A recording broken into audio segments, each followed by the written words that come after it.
Assalamualaikum warahmatullahi wabarakatuh. Kita lanjutkan tentang pembahasan tentang tuduhan kaum Nasrani terhadap umat Islam. Pada kesempatan ini kita akan tuduhan yang kedua. Mereka menuduh kepada umat Islam dengan kalimat Nabi Muhammad SAW tidak selamat di akhirat. Karena itu umat Islam selalu berdoa untuk keselamatan nabinya dengan membaca sholawat. Tuduhannya ya. Yang dimaksud sholawat di sini ya, yaitu sebagaimana kita ketahui ya, Allahumma sholli ala Muhammad wa ala ali sayyidina Muhammad kama sholaita ala sayyidina Ibrahim wa ala ali sayyidina Ibrahim ya. Yang artinya ya Allah berilah keselamatan kepada Nabi Muhammad dan keluarganya sebagaimana engkau telah memberi keselamatan kepada Nabi Ibrahim dan keluarganya. Ini yang dimaksud mereka ya, sholawat. Jadi umat Islam dengan sholawat ini seolah-olah mendoakan Nabi Muhammad agar selamat. Baik ya, itu tuduhan mereka. Bagaimana jawaban tuduhan ini? Insya Allah ya, kita menjelaskan kepada mereka, juga menjelaskan kepada umat kita ya, jangan sampai tergelincir dengan tuduhan-tuduhan itu seperti seolah-olah mereka benar ya. Nabi Muhammad adalah nabi terakhir, itu yang jadi patokan ya. Tuduhan mereka terhadap umat Islam dan nabinya pada intinya disebabkan karena kaum Yahudi dan Nasrani tidak mengakui kenabian dan kerasulan Nabi Muhammad SAW. Mereka menuduh Nabi Muhammad bukan keturunan Nabi Ibrahim. Nabi Muhammad SAW adalah keturunan dari Nabi Ismail alaihissalam, putra Nabi Ibrahim. Namun, kaum Yahudi dan Nasrani tidak mengakui Nabi Ismail sebagai pewaris kenabian Nabi Ibrahim alaihissalam. Alasannya ya, adalah bahwa Nabi Ibrahim menurut mereka dilahirkan bukan dari istrinya Sarah, bukan dari istrinya ya, istri Nabi Ibrahim Sarah, tapi dari seorang hamba saya yang bernama Hagar kalau menurut mereka ya. Mereka berpatokan pada kitab mereka Bible ya. Pertama dari Kejadian 17 ayat 18 sampai 21 ya. Dan Abraham berkata kepada Allah, sekiranya Ismail diperkenankan hidup di hadapanmu. Tetapi Allah berfirman, tidak, melainkan istri Sarahlah yang akan melahirkan anak-anak laki bagimu. Dan engkau akan menemaninya Ishak. Dan engkau akan menamainya Ishak. Dan aku akan mengadakan perjanjianku dengan dia menjadi perjanjian yang kekal untuk keturunannya. Ayat 20, tentang Ismail, aku telah mendengarkan permintaanmu. Ia akan kuberkati, kubuat beranak cucu yang sangat banyak. Ia akan memperanakan 12 raja, dan aku akan membuatnya menjadi bangsa yang besar. 21, tetapi perjanjianku akan kuadakan dengan Ishak, yang akan dilahirkan Sarah bagimu tahun yang akan datang pada waktu seperti ini juga. Kejadian 21 ya, ayat 10 dan sampai 12. Berkatalah Sarah kepada Ibrahim, usirlah hamba perempuan itu beserta anaknya, sebab anak hamba itu tidak akan menjadi ahli waris bersama-sama dengan anakku Ishak. Hal ini sangat menyebalkan Abraham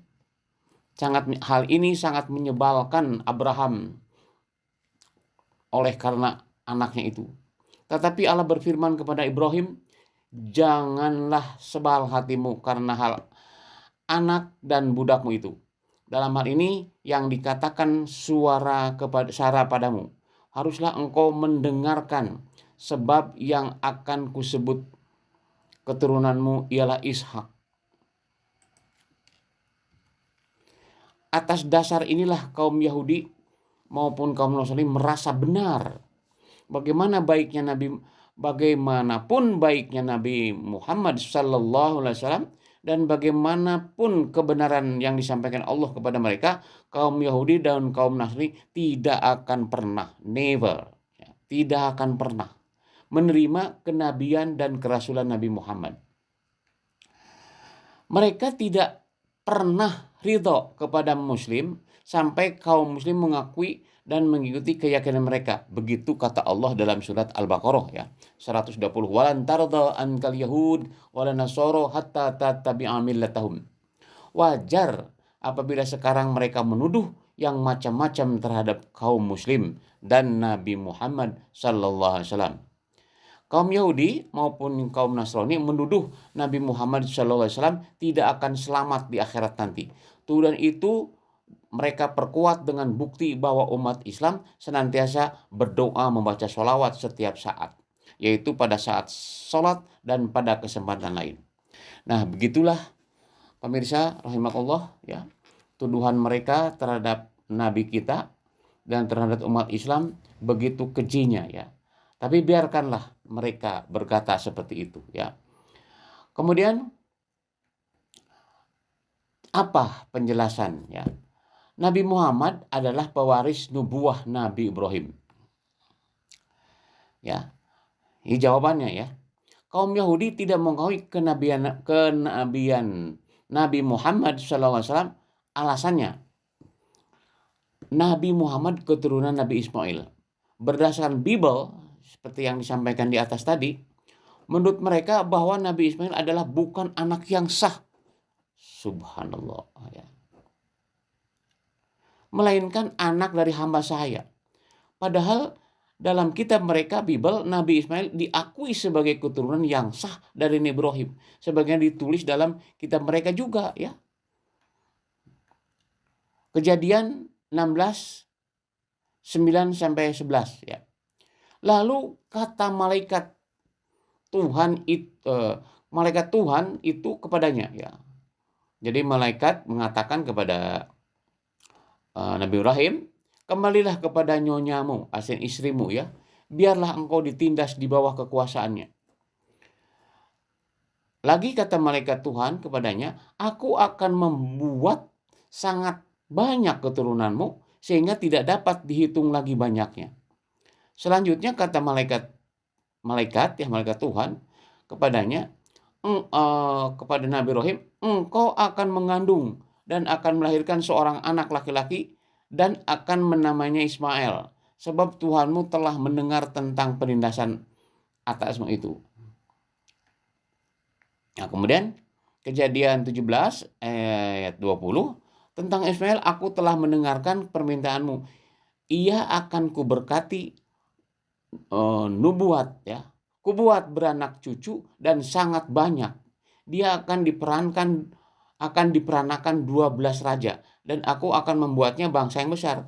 Demikian ya, dalam kitabnya sendiri Nabi Ismail diakui ya. Itu jadi mereka sendiri menentang ya ayat kitab mereka sendiri ya. Nabi Ismail diakui. Kemudian nah ini yang sesungguhnya ya, kalau kita mau jujur atau mereka jujur, Yesus ya atau Nabi Isa lah, kalau mereka memanggilnya Yesus ya, bukan keturunan Nabi Ibrahim. Nah ini ya, kalau mereka jujur harusnya dipahami itu ya. Apa? Sebenarnya apabila kaum Nasrani jujur ya, yang bukan keturunan Nabi Ibrahim adalah Nabi Isa. Alasannya ya, pertama, nah ini alasan ya, bukan keturunan Nabi Ibrahim. Nabi Isa lahir tanpa ayah. Ya. Yesus lahir karena firman Tuhan. Itu dalam kitab mereka begitu ya. Dalam kitabnya mereka itu lahir dari firman Tuhan ya. Kemudian Matius ya. Matius 1 ayat 18-20. Kelahiran Yesus Kristus adalah seperti berikut. Pada waktu Maria, ibunya, bertunangan dengan Yusuf, ternyata ia mengandung dari Roh Kudus sebelum mereka hidup sebagai suami istri. Sebagaimana kita pahami ya, bahwa untuk menyelamatkan kata mereka bahwa Yusuf itu dipersunting lah oleh Yusuf katanya ya. Nah kemudian tapi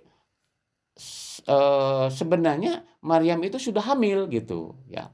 Nah itu kata Matius gitu ya. Karena Yusuf suaminya seorang yang tulus hati dan tidak mau mencemarkan nama istrinya di muka umum, ia bermaksud menceraikannya diam-diam. Nah ini ya menurut mereka ya. Tetapi ia mempertimbangkan maksud itu, maka malaikat tampak kepadanya dalam mimpi dan berkata, Yusuf, anak Daud, janganlah engkau takut mengambil Maria sebagai istrimu. Sebab anak yang ada dalam kandungnya adalah dari Roh Kudus. Bukan anak Yusuf. Ya. Yusuf hanya sebagai apa? Untuk menutup malunya gitu ya, aib. Karena mereka menuduh ya Siti Maryam itu katanya naudzubillah ya, zina ya, berzina gitu. Naudzubillah, tuduhan Yahudi ya.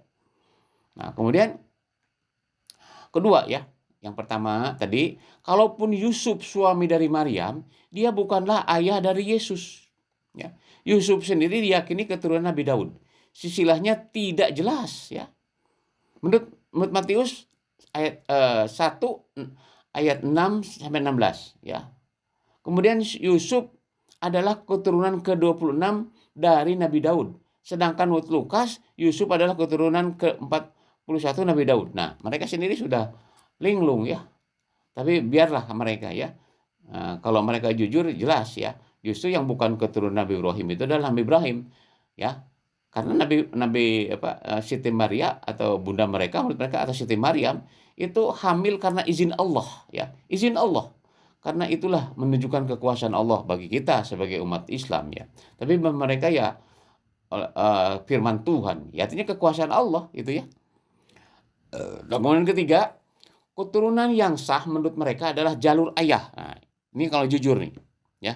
Kalau jujur mereka menggunakan jalur keturunan ya dari ayah. Sedangkan Yusuf jalur keturunannya tidak jelas ya. Mereka menuduh Nabi Muhammad bukan pewaris kenabian Nabi Ibrahim. Alasannya Nabi Muhammad keturunan Ismail, sedangkan Ismail bukan putra yang sah. Karena Ismail lahir dari hamba saya, ya. Hamba saya Abraham. Lihat kejadian ya, kejadian 17 dan 21. Ya, kata ahli Kristen ya, Ahmad Dedat, Bible ya. Ini diambil dari buku Ahmad Didat ya, begitu. Kemudian sekarang apa makna sholawat kepada Nabi? Nah ini jawaban kita ya. Jawaban kita. Mengapa kita bersolawat? Nah ini ya jawabannya.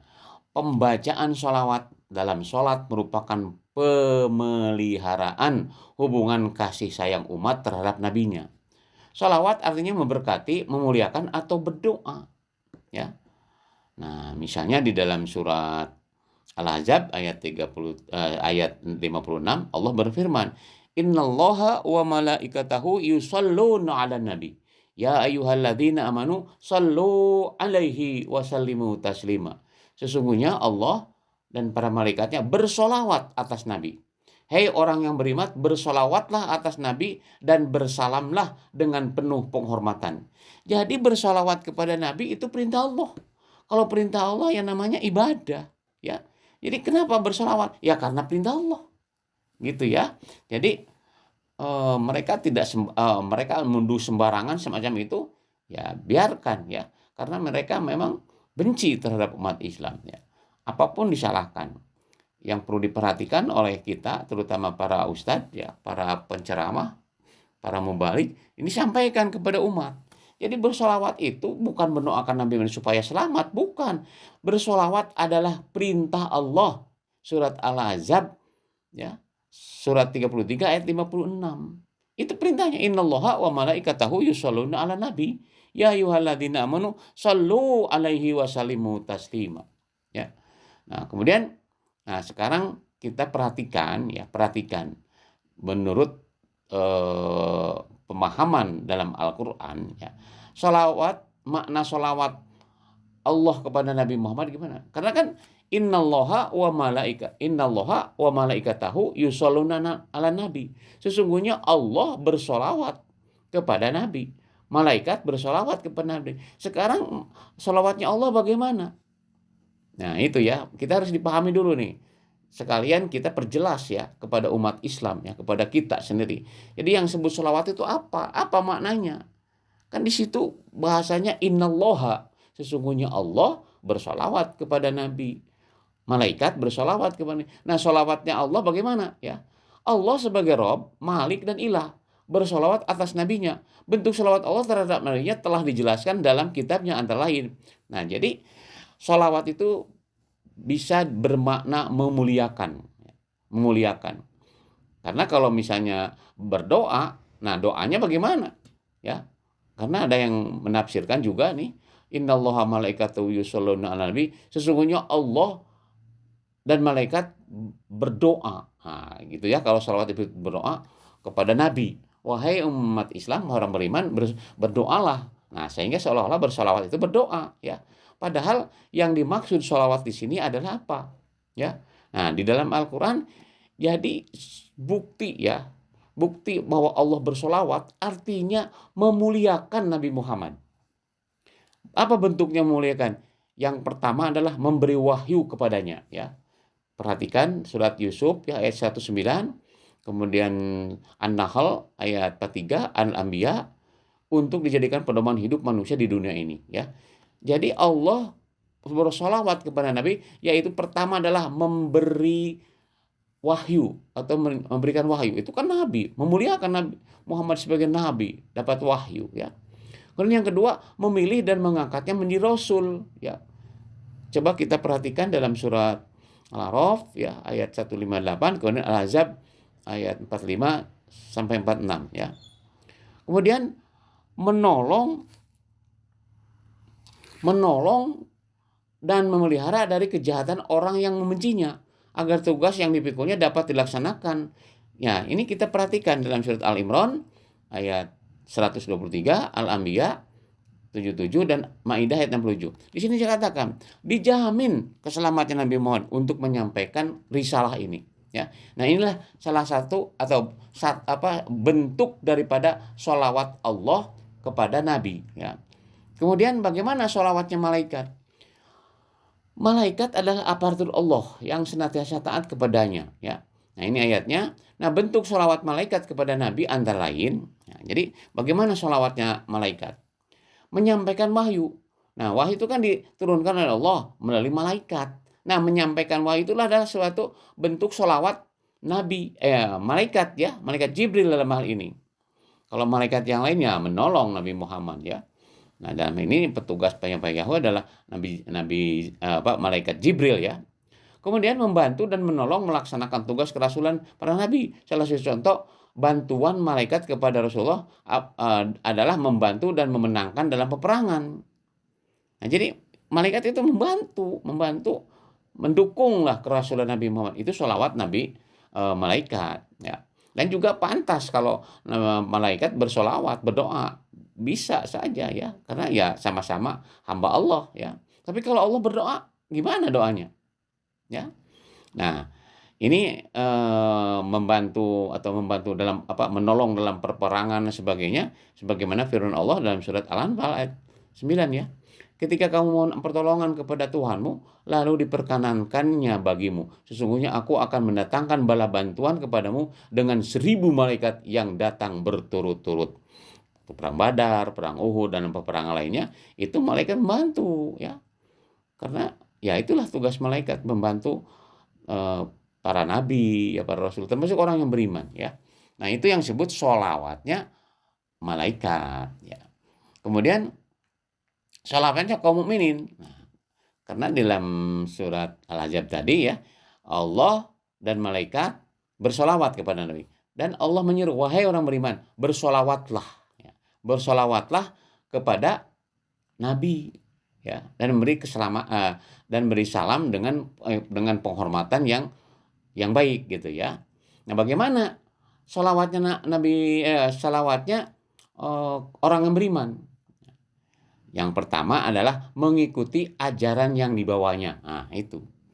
Percuma kita bersolawat, tapi tidak ikut ajarannya. Itu bukan bersolawat itu. Ya. Bersolawat ribuan kali, dinyanyi-nyanyi, wah macam-macam. Itu bukan memuliakan. Ya.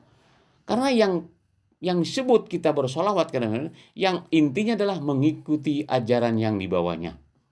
Ya, bagaimana kata Allah dalam surat Ali Imran ya?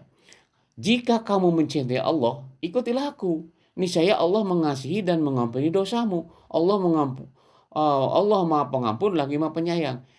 Allah memerintahkan ke Nabi Muhammad, kul, ya, katakanlah, artinya yang disuruh ya, kul, katakanlah ya, kalau kamu mencintai Allah ya, maka fattabi'uni, maka ikuti aku. Nah, itu kata Nabi.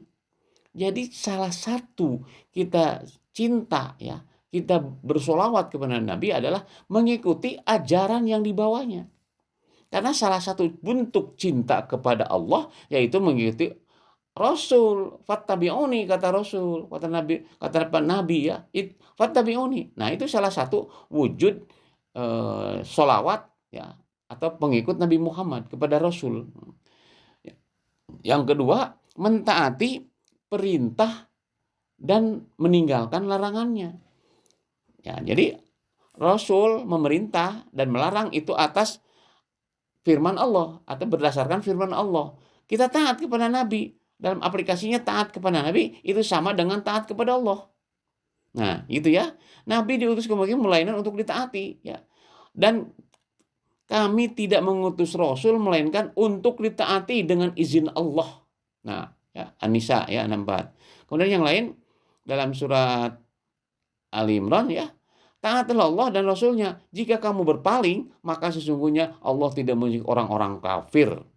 Jadi mentaati Allah, itu caranya harus mentaati Rasul. Kalau kita menolak taat kepada Rasul, itu sama dengan kafir, kata Allah. Ya, Allah tidak menyukai orang-orang kafir. Jadi, itu ya. Kalau wujud ketaatan kepada Allah tanpa ada yang jadi pemimpin lah, kalau katakan, atau sebagai yang harus ditaati, bagaimana kita melaksanakan Islam? Ya, jadi hakikatnya taat ke Allah harus taat kepada Rasul. Ya, itulah salah satu wujud cinta ke Rasul yaitu dengan cara mentaati perintahnya dan menjauhi larangannya. Ya, gitu. Kemudian yang ketiga, ya, ciri bersolawat atau ciri cinta, ciri taat kepada Rasulullah atau cara atau ciri pengikut Nabi Muhammad, ciri pengikut Rasul adalah melanjutkan risalahnya. Apa risalah Nabi Muhammad? Risalah para nabi. Huwallazi arsala rasulahu bil huda wa dinil haq liyudhhirahu ala dini kulli. Ya. Jadi tujuannya adalah mewujudkan tatanan masyarakat sesuai dengan kehendak Allah, dengan kehendaknya. Itu melanjutkan risalahnya. Jadi kalau kita disebut taat kepada Rasul atau mencintai Rasul atau jadi pengikut Rasul, yaitu lanjutkan risalahnya, ya. Kemudian mengikuti perjalanannya, yaitu sunnahnya. Rasulullah adalah uswah bagi para pengikutnya, ya. Untuk mewujudkan tatanan masyarakat Islam telah dicontohkan oleh setiap Rasulullah, setiap nabi, yaitu dengan mempolak, yaitu bersikap furqon, ya, yang dilakukan oleh Nabi Ibrahim dalam mensikapi masyarakat sebagaimana firman Allah. Jadi sunnah itu uswah. Nah, bagaimana cara Rasulullah mendahulukan kalimat Allah? Itu semua nabi begini, ya. Sesungguhnya telah ada suri teladan bagimu pada Ibrahim dan orang-orang yang bersama dengan dia. Ketika mereka berkata kepada mereka, ya, kepada kaum mereka, ya, yaitu orang kafir, sesungguhnya kami berlepas diri dari apa yang daripada kamu, ya, daripada apa yang kamu sembah selain Allah. Kami ingkarimu dan telah nyata antara kami dan kamu permusuhan dan kebencian buat selama-lamanya sampai kamu beriman kepada Allah saja. Nah, jadi uswah itu apa usahanya? Para nabi nggak pernah kerjasama dengan orang kafir, orang musyrik, senantiasa bermusuhan. Jadi kalau ada umat Islam yang bekerja dengan orang-orang kafir yang benar-benar Islam bekerja sama, itu artinya dia tidak menguswah kepada Rasulullah. Ya. Jadi buat apa kita bersolawat, berdoa kepada Nabi Muhammad, bersolawat dan sebagainya? Ya bukan salah ya berdoa itu nggak apa-apa. Tapi apa artinya kita bersolawat tapi dalam perjalanan tidak menegakkan kalimat Allah malah bekerja sama dengan orang kafir. Apalagi ya untuk menegakkan syariat Islam bekerja sama dalam satu majlis ya. Mereka bermusyawarah dalam rangka untuk menegakkan syariat. Itu nggak mungkin itu. Itu perbuatan jahiliyah itu ya. Nah, jadi gitu ya. Kemudian yang terakhir ya eh, apa namanya berdoa ya sholawat. Tapi sebelum itu jadi kita untuk melaksanakan Rasulullah itu harus taat kepada ulil amri ya. Ulil amri itu siapa? Yaitu pemimpin yang taat kepada Allah dan Rasulnya. Itu ulil amri. Ulil amri minkum ya. Kalau misalnya ulil amri tapi dia menolak Allah dan Rasulnya, jangan ditaati. Ya. Jadi taat ulil amri itu yang melanjutkan risalahnya. Mentaati Allah diwujudkan dengan mentaati Rasulnya. Mentaati Rasul diwujudkan dengan mentaati kepada para pemimpin. Ya. Jadi begitu maksudnya ya. Untuk perwujudan itu harus ada pemimpin ya. Sebagai perwujudan kerasulan Nabi Muhammad ya. Kalau kita kan Nabi Muhammad ya, kerasulan Nabi Muhammad. Nah, semua kata ini hanyalah dalam rangka mewujudkan tatanan masyarakat Islam ya. Nah, terakhir ya. Nah, ini berdoa untuk Rasul ya. Jadi yang namanya sholawat tadi ya mengikuti, mentaati, menjauhi larangan dan sebagainya, dan terakhir berdoa untuk Rasul. Nah, berdoa ini dalam bentuk doa Allahumma sholli ala Sayyidina Muhammad atau Allahumma sholli ala Muhammad wa alim. Nah, itu wujudnya ya. Berdoa kepada Allah untuk Nabi adalah wujud kecintaan seorang mukmin kepada Rasul. Berdoa adalah bagian dari bersolawat kepada Nabi, bukan wujud dari bersolawat. Jadi bersolawat ke Nabi salah satu di antaranya mendoakan gitu. Yang pokok adalah mengikuti perjalanannya dan mewujudkan risalahnya itu ya. Kaum ini berdoa kepada nabinya dilakukan setiap melaksanakan sholat atau tertentu. Nah, ini karena wujud cinta kepada Rasulullah yaitu dengan sholawat. Dan ingat, perintah sholat itu dalam rangka untuk apa? Nah, makanya maksud dan makna berdoa untuk Rasulullah ya. Bersolawat kepada Nabi bukan berarti membutuhkan doa dari umatnya. Sama sekali tidak. Ya. Kalaupun memang umatnya tidak mau taat kepada Allah, tidak mengikuti Rasulullah, nggak ada masalah. Silahkan aja. Karena ada jalan dua ya, mau surga mau neraka. Jadi bukan karena itu ya, melainkan membutuhkan keselamatan dan syafaatnya gitu. Doa ini tidak menunjukkan bahwa Nabi Muhammad tidak selamat di akhirat.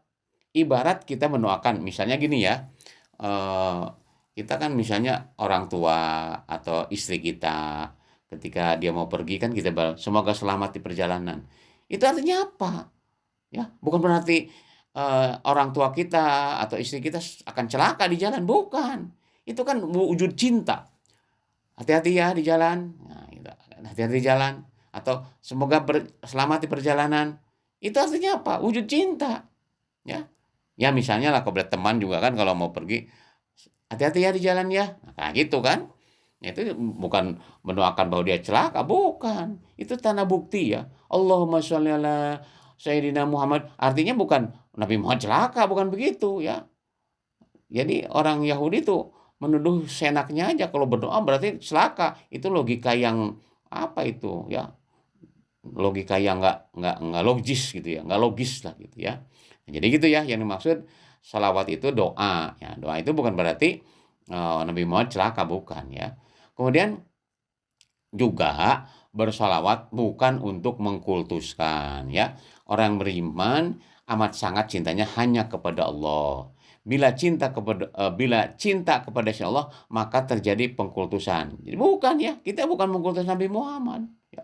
Walaupun kecenderungan untuk mengkultus ada saja ya, sampai macam wah luar biasa ya. Bukan itu ya. Karena dalam Islam tidak boleh ya. Nih dalam surat Al-Baqarah ayat 165 wa minan nasi ya, bahwa di antara manusia ada orang yang menyembah tandingan selain Allah. Mereka mencintainya sebagaimana mereka mencintai Allah. Adapun orang-orang beriman sangat cintanya kepada Allah. Ya. Jadi ada yang mencintai Allah, mencintai sama, itu sudah nggak boleh, musyrik gitu ya. Jadi kita cinta kepada Rasulullah karena cinta kepada Allah ya. Kecinta Allah karena kata Allah ikuti Nabi. Kalau cinta kepada aku, ikuti Nabi. Nah itu karena perintah Allah saja. Kita mencintai Rasulullah karena diperintah Allah. Ya, gitu. Kemudian Nabi Muhammad sendiri ya, Nabi Muhammad SAW mengajak masyarakat untuk menyembah hanya kepada Allah. Ya, bukan hanya Nabi Muhammad, Nabi Isa semuanya harus menyembah kepada Allah. Karena itu tugas para nabi ya untuk menyembah Allah. Ya. Kata mereka ya dalam surat Al-A'raf ayat 70, apakah kamu datang kepada kami agar kami hanya menyembah Allah saja dan meninggalkan apa yang disembah selain nenek moyang kami? Kan begitu. Jadi para kaum musyrikin pada saat zaman Nabi Nuh, Nabi Ibrahim semuanya. Jadi ketika diajak untuk menyembah kepada Allah, dia menolak. Malah alasannya, datangnya kamu untuk menyembah hanya kepada Allah saja. Itu. Ya. Nenek moyang kami kan berjasa. Nenek moyang kami kan hebat.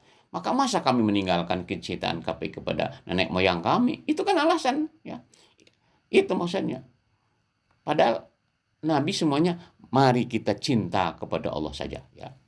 Di ayat lain, sesungguhnya mereka dahulu apabila dikatakan kepada mereka, tidak ada Tuhan selain Allah, mereka menyombongkan diri, mereka berkata, apakah katanya, sesungguhnya kami harus meninggalkan sembahan-sembahan kami karena seorang penyihir gila. Nah, itu jadi orang-orang musyrik itu. Nah, kita pun harus jangan terjebak. Kita bersolawat kepada Nabi karena perintah Allah. Kita mencintai Rasulullah karena perintah Allah. Kita mentaati Rasulullah karena perintah Allah. Itu. Jadi intinya kita hanya cinta kepada Allah ya. Jangan sampai berlebihan ya. Berlebihan kepada para nabi ya. Nah, kenapa orang Nasrani itu sampai disebut musyrik? Karena dia mengkultuskan Nabi Isa. Yahudi dia mengkultuskan Uzair. Uzair kan bukan nabi.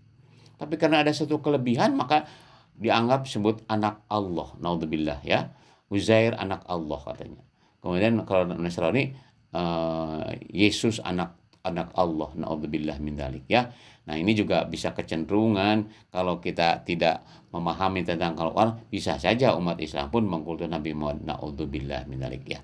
Sekali lagi kita bersolawat ke Nabi Muhammad pertama adalah karena perintah Allah. Yang kedua yang dimaksud dengan solawat kepada Rasulullah adalah melaksanakan atau mengikuti ajarannya karena diperintah Allah ya, mentaati, mencintainya. Wujud cinta salah satu di antaranya adalah berdoa ya, itu sholawat ya. Jadi sholawat itu bukan berarti mengkultuskan atau mendoakan supaya selamat, bukan, sama sekali ya. Begitu ya kira-kira pembahasan ini. Mudah-mudahan sekali lagi berilah pencerahan kepada umat ya. Kemudian kalau mereka ada begitu ya memelintir ayat Al-Qur'an dan sebagainya, kita ada jawabannya ini. Insyaallah mudah-mudahan bermanfaat. Assalamualaikum warahmatullahi wabarakatuh.